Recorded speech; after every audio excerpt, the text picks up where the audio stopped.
Donc, je suis Patricia Bédac, je travaille à l'Observatoire régional de la santé de Bretagne. Donc, nous sommes basés à Rennes. Et je vais vous présenter les travaux que nous menons dans le cadre de la santé-environnement et particulièrement un tableau de bord que l'on met à jour annuellement sur la santé-environnement en Bretagne. Alors, cette présentation, elle va s'articuler en différents points. Donc, je vais vous présenter qui nous sommes à l'ORS, quelle est notre équipe, nos compétences et puis nos travaux, comment notre environnement influence notre santé, un panorama, mais non exhaustif, hein, sur les pathologies qui sont en lien avec l'environnement, et puis un focus sur cette publication, le tableau de bord régional santé-environnement, qui est un outil pour l'observation. Alors, à l'ORS, nous sommes 6 personnes. On est une association, loi 1901, qui est en place depuis 1982. Donc, on est quelques statisticiens, démographes, médecins de santé publique. Et on travaille pour une meilleure connaissance de l'état de santé des Bretons.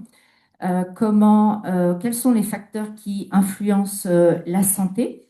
Donc, on étudie les déterminants de la santé, qui sont bien sûr l'environnement, les comportements, donc tout ce qui gravite autour de l'état de santé pour contribuer à une meilleure connaissance et puis mettre en place des actions de prévention et des actions prioritaires et cibler aussi, parce qu'aujourd'hui on est sur le territoire de Saint-Malo, cibler des problématiques qui seraient plus locales. Il y a très longtemps à l'ORS, on étudiait la santé en région, dans les départements. Maintenant, on a cette approche un peu plus infrarégionale, donc très peu encore au niveau de la commune, puisqu'on est soumis aux effectifs et on a besoin de robustesse statistique, mais on travaille beaucoup, et c'est ce que je vais vous montrer, au niveau des EPCI, des intercommunalités. On travaille pour les services de l'État, l'ARS, qui nous commandite donc des travaux, la DRETS. Là, par exemple, je vais intégrer un groupe de travail sur la santé mentale au travail. Les intercommunalités qui nous demandent des diagnostics, puisque pour agir, la dimension régionale ne va pas suffire. Il faut vraiment avoir une vision précise de la situation locale d'un territoire. Donc, on travaille aussi avec les intercommunalités pour des diagnostics santé et santé-environnement, avec les CPTS également, avant voilà, de choisir des actions prioritaires à mettre en place. Eh bien, elles veulent une vision approfondie de l'état de santé des habitants du territoire, puisqu'on est toujours sur l'état de santé des habitants qui habitent, hein, sur un territoire. Quelques mots sur nos travaux. Quelques mots sur nos travaux qui ont bien un objectif d'aide à la décision au final, prendre des décisions, quelles actions prioriser. Dans le champ de la santé-environnement, et c'est sur ce document que je vais m'attarder ce matin, c'est le tableau de bord régional santé-environnement que vous connaissez peut-être, qui a une partie, un volet indicateurs environnementaux et puis un volet état de santé, c'est ce que je vais vous présenter ce matin, qui permet d'étudier des problématiques de santé dans la région Bretagne et de se dire comment on se situe par rapport au niveau national. Est-ce qu'on est plutôt bien ou est-ce qu'on est plutôt en situation défavorable? Eh bien, pour mettre des moyens là où il y a besoin d'agir et puis adapter aussi donc l'observation à un niveau plus fin, plus local. Une enquête que nous avons menée à plusieurs reprises qui s'appelle le baromètre régional santé-environnement. Donc, c'est une enquête téléphonique qu'on a menée à 3 reprises à 7 ans d'intervalle auprès de la population bretonne sur leur perception, représentation de la santé environnement, quels sont les risques qu'ils perçoivent. Est-ce qu'ils se sentent bien informés sur différentes thématiques? Comment ils agissent au quotidien? Et cette enquête, on devrait la renouveler prochainement, je pense en 2026 ou 2027. Et par exemple, bien les résultats, donc quand on interroge la population bretonne, On leur demande certaines caractéristiques en termes d'âge, de sexe, de catégorie socio-professionnelle. Et là, typiquement, dans à quoi ça sert? Eh bien, on avait observé que sur certaines thématiques, les jeunes se sentaient pas bien informés alors j'ai plus en tête sur quelle thématique exactement, sur peut-être la pollution atmosphérique. Et du coup, ça a permis d'engager des actions au niveau du rectorat pour mettre en place des actions de sensibilisation dans les établissements scolaires. Comme je vous le disais, on travaille aussi avec les intercommunalités. On a travaillé à plusieurs reprises avec Lorient Agglomération sur des diagnostics santé, santé-environnement qui permettent d'identifier les problématiques et aussi de sensibiliser, bien sûr, les élus, les acteurs du territoire, les professionnels de santé, les habitants euh, à des actions qui seraient importantes de mettre en place. Donc, c'est bien le titre de ce tableau de bord, identifier des spécialités locales pour agir au plus près des besoins locaux, des besoins de la population. Autre exemple également de travaux, c'est l'élaboration de guides pour produire ces diagnostics. Donc, on aide aussi les intercommunalités. Donc, soit on réalise nous-mêmes les diagnostics, soit on les aide en publiant des guides pour leur permettre de recueillir des données. Oui, ce que je n'ai pas dit, à l'ORS, on a à la fois des compétences de collecte, de recueil, d'analyse des données, mais aussi, voilà, si on voit que sur un territoire, il y a une problématique, par exemple, de pathologie cardiovasculaire, eh bien, on a aussi d'autres méthodologies qui nous permettent, via des entretiens, c'est ce qu'on appelle l'approche qualitative, eh bien, d'aller enquêter des acteurs du territoire, des professionnels de santé pour mieux comprendre euh, une problématique et puis pour élaborer des recommandations. Euh, et aussi dans le cadre d'un partenariat avec le plan régional de santé de Bretagne, nous alimentons l'Observatoire local de l'environnement en Bretagne, qui est réalisé par l'OEB, l'Observatoire de l'environnement en Bretagne, pour déjà mettre à disposition des collectivités des indicateurs qui soient déjà calculés. Avec toujours, ça c'est une question qui revient souvent, euh, on est en 2025 et vos données, elles datent de 2022, voire elles datent d'avant. Eh bien oui, il y a toujours ce décalage entre la donnée et puis son traitement et la production statistique. Donc, ça, c'est aussi quelque chose à avoir en tête, mais ça n'impacte pas la qualité des données, c'est une photographie à un instant T. D'ailleurs, sur les données de mortalité, bien souvent, on regroupe plusieurs années pour avoir suffisamment de données, donc on est aussi sur des tendances qui n'évoluent pas euh, très très vite, en tout cas en termes de mortalité. Donc, cette OLE que je vous invite à aller consulter. Et je voulais démarrer cette présentation par une introduction pour évoquer le lien complexe entre santé et environnement et vous rappeler, mais vous le savez déjà, que les pathologies, elles sont pour la plupart multifactorielles. Elles ne résultent pas seulement d'une cause, d'un facteur, et elles résultent de plusieurs facteurs, qu'ils soient sociaux, individuels, environnementaux. Également, rappeler que les données, par exemple, de mortalité qu'on va produire, qui sont disponibles actuellement, donc qui doivent être les données 2023, eh bien, elles vont résulter d'expositions qui ont eu lieu 30 ou 40 ans euh, plus tôt. Également savoir que à exposition égale, les individus vont pas développer des pathologies similaires. Donc cette notion de sensibilité individuelle qui est variable. Rappeler aussi la notion d'exposome, hein, qui est l'ensemble des expositions tout au long de la vie. Et puis, on le voit dans notre enquête baromètre régional santé-environnement, on interroge la population sur les perceptions. Ben, par exemple, les perceptions des nuisances, elles vont pas être les mêmes pour chaque individu. Donc, c'est vraiment une question de, voilà, de perception dans son environnement, qu'il soit individuel ou même professionnel, puisqu'on a aussi, bien sûr, des expositions en milieu professionnel qu'il faut prendre en compte. Des enjeux de santé publique importants pour les pathologies et notamment les pathologies en lien avec l'environnement, puisqu'elles sont souvent chroniques, avec des pathologies qui ont des prévalences relativement importantes et pour lesquelles on peut avoir un écart.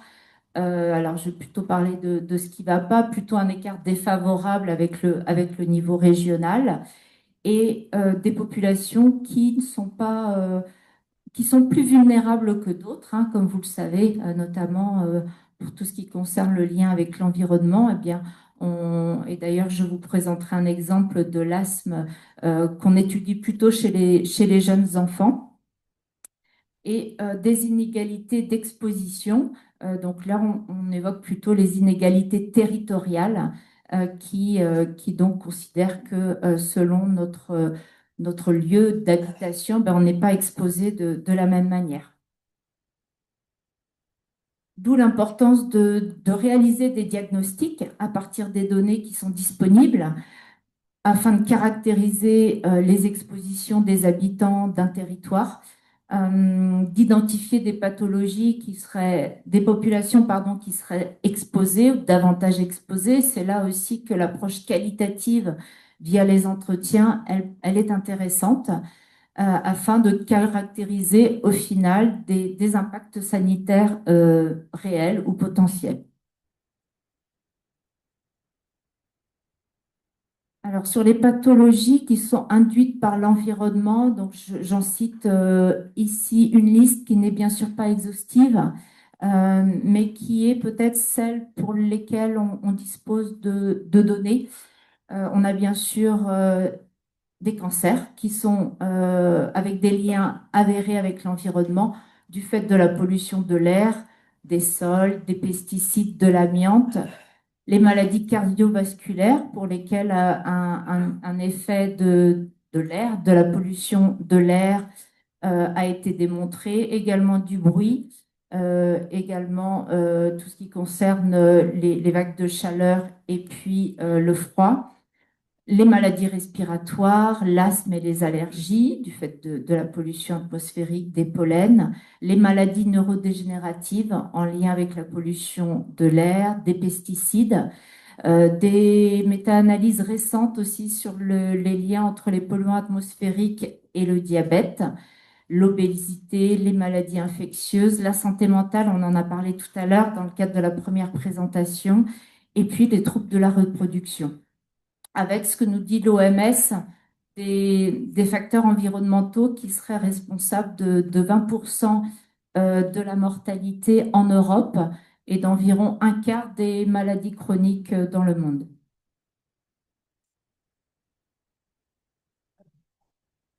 Oui, sur l'habitat, il y a à la fois la précarité énergétique liée au logement, le fait d'avoir un habitat insalubre, qui peut avoir un impact sur la santé mentale, la promiscuité, la suroccupation du logement. Et puis, en allant un petit peu plus loin, tous les aspects qui concernent, alors c'est plutôt habitat, environnement extérieur. On parle beaucoup finalement des effets négatifs de l'environnement sur la santé, mais il y a aussi tous les effets positifs de la nature, des espaces verts. Changement climatique, c'est aussi en lien avec ce qui a été dit lors de la première présentation sur l'éco-anxiété, l'anxiété par rapport au changement climatique.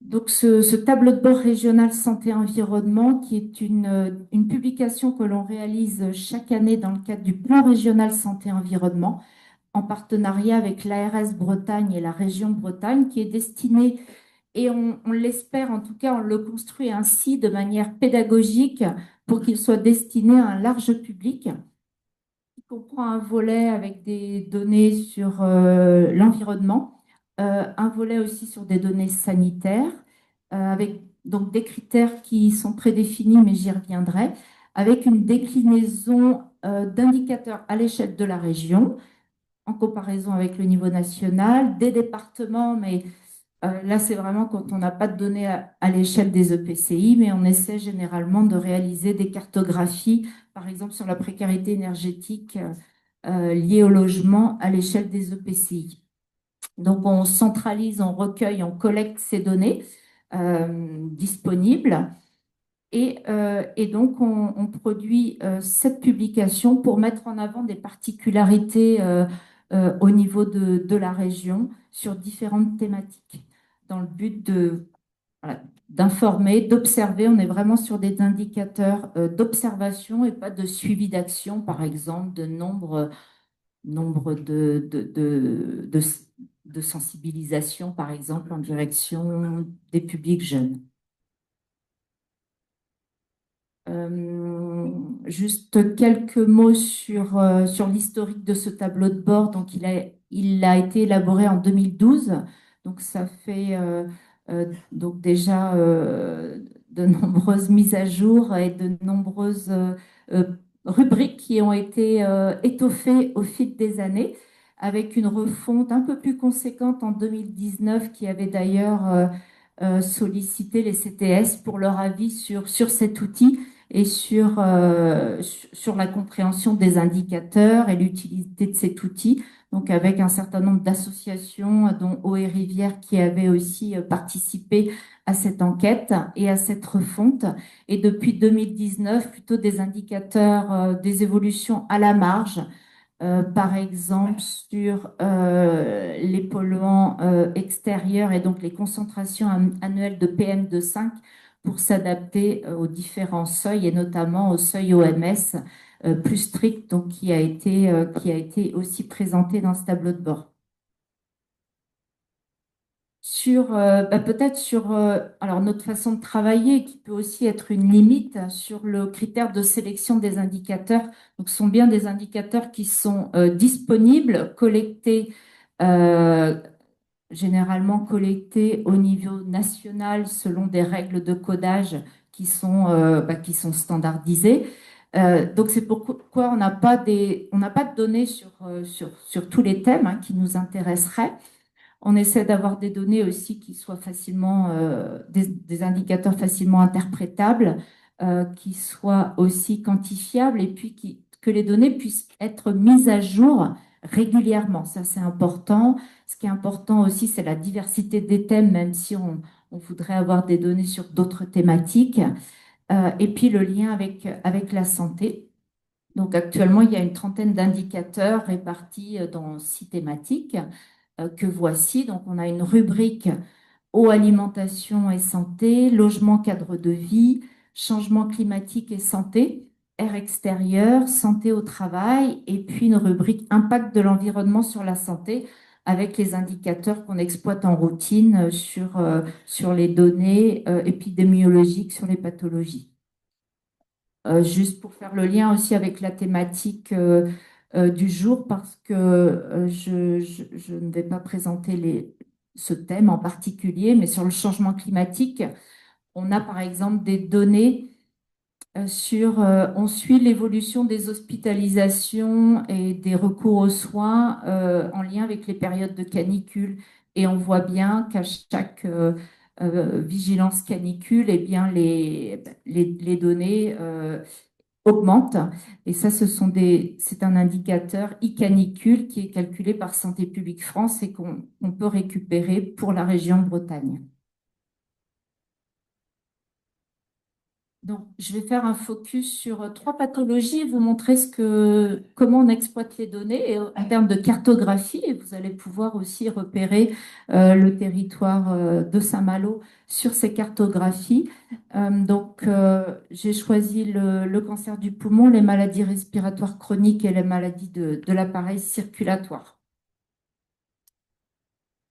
Donc ici, c'est la mortalité par cancer de la trachée des bronches et poumons, dont on sait que le facteur de risque principal, c'est le tabac, mais avec une exposition associée au radon, fait qu'il y a un risque de développer un cancer du poumon qui est 20 fois plus important, avec aussi d'autres facteurs liés à l'environnement, comme l'amiante, donc le radon, je l'ai dit, tout ce qui est aussi pollution de l'air extérieur.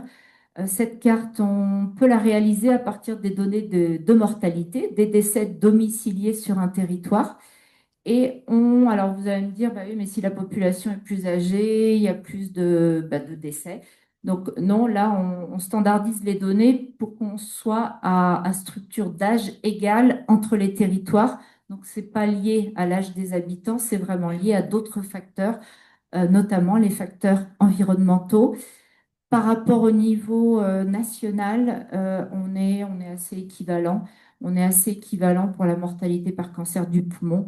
Par contre, ce qu'on observe, c'est une mortalité qui croît chez les femmes, ayant le tabagisme chez les femmes ayant commencé plus tard que chez les hommes. Là, on voit la courbe qui commence à augmenter. Et avec donc des particularités territoriales que vous pouvez voir avec l'est de la région, donc en couleur plutôt verte claire, avec une situation plus favorable. Et c'est vrai que quand on observe aussi les données à l'échelle des départements, on a toujours des indicateurs moins favorables à l'ouest. Et quand on regarde les données de vente aussi de tabac, on voit que c'est dans le Finistère aussi que les ventes sont plus importantes.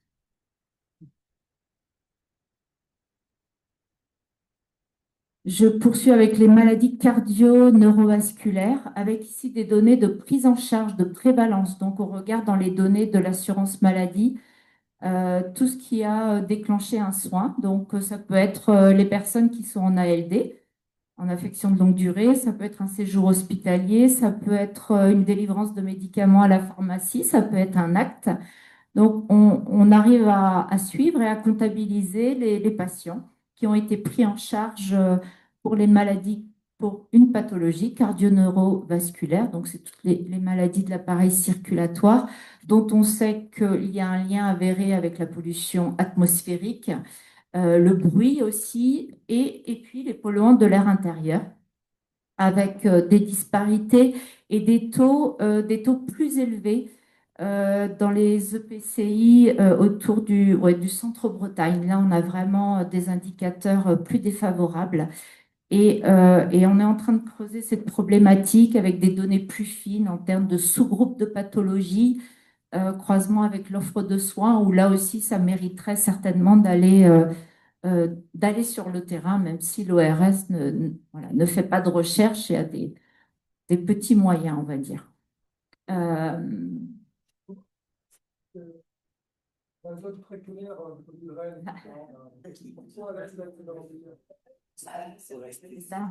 c'est vrai on est sur des données d'observation, on ne va pas forcément avoir l'explication pourquoi, donc ça mériterait aussi de creuser. Alors ça peut être lié on en revient aux déterminants de la santé, en fait, qui sont à la fois l'environnement, les comportements, l'offre de soins, le recours aux soins. Donc, alors, la démographie, elle est neutralisée, on on la prend pas en compte ici. Donc là, on a neutralisé l'effet de l'âge. Donc, justement, ce n'est pas lié à l'âge, c'est lié à d'autres facteurs sur lesquels on peut agir.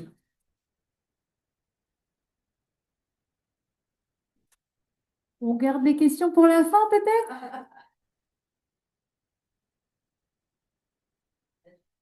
Et ma dernière diapositive, alors c'est sur l'asthme. L'asthme chez les moins de 15 ans, où là, on prend les délivrances de médicaments chez les jeunes par EPCI, avec là aussi des différences territoriales